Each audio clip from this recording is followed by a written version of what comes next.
தேசிய real estate builders land developers நிலத்தரகர்கள் நல சங்கத்தின் சார்பாக தேசிய ஜனநாயக கூட்டணி விருகம்பாக்கம் அதிமுக வேட்பாளர் வருகை, வி.என். ரவி அறிமுக கூட்டம் மற்றும் தேர்தல் களப்பணி குறித்த ஆலோசனை கூட்டம்.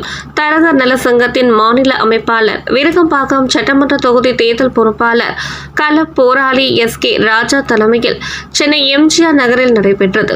அகில இந்திய தலைவர் வருகை வி.என். கண்ணன் முன்னிலையில் சங்கத்தின் மாவட்ட நிர்வாகிகள், விருகம்பாக்கம் தொகுதி நிர்வாகிகள் ஏற்பாடுகளை செய்தனர்.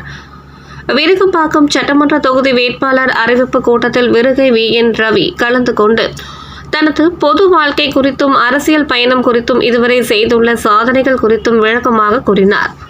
கூட்டத்தில் கூட்டணி கட்சியின் சார்பாக பாஜக சார்பில் பொறுப்பாளர் யுவராஜ், பாமக சார்பாக முத்துக்குமார், அம்மா மக்கள் முன்னேற்ற கழகம் சார்பாக பொன் பாஸ்கர், தமிழ் மாநில காங்கிரஸ் சார்பாக அன்னை ஜெகன், புரட்சி பாரதம் கட்சி சார்பாக ரஞ்சித் உள்ளிட்ட கூட்டணி கட்சி நிர்வாகிகளும், சங்கத்தின் சார்பில் அகில இந்திய செயலாளர் ஜெ. செந்தில்குமார், அகில இந்திய பொருளாளர் கே.வி.எஸ். சரவணன், அகில இந்திய துணைத் தலைவர்கள் ஏ. பாலசுப்ரமணி, எஸ். அன்னை சரவணன், மாநில அமைப்பாளர்கள் GVN. Kumar, E. Manoharan, CS. Sathish, S. Vijayakumar, A. Manikandan மற்றும் விருகை மு. Mahendran, G. Sivakumar, VR. Nagaraj, Virugai PA. Jayaraman, P. Velmurugan, T. Arunkumar, T. Ganesamoorthy, S. Munusamy, A. Shafiullah உள்ளிட்ட நிர்வாகிகளும், மருத்துவர் சமுதாயம் சார்பில் நிர்வாகிகள் ரவி, சுரேஷ், பெருமாள், முருகன், அருண், பாண்டியன், தென்னரசு, அருள், இசக்கி, ஆனந்த ஆகியோர் கலந்து கொண்டனர்.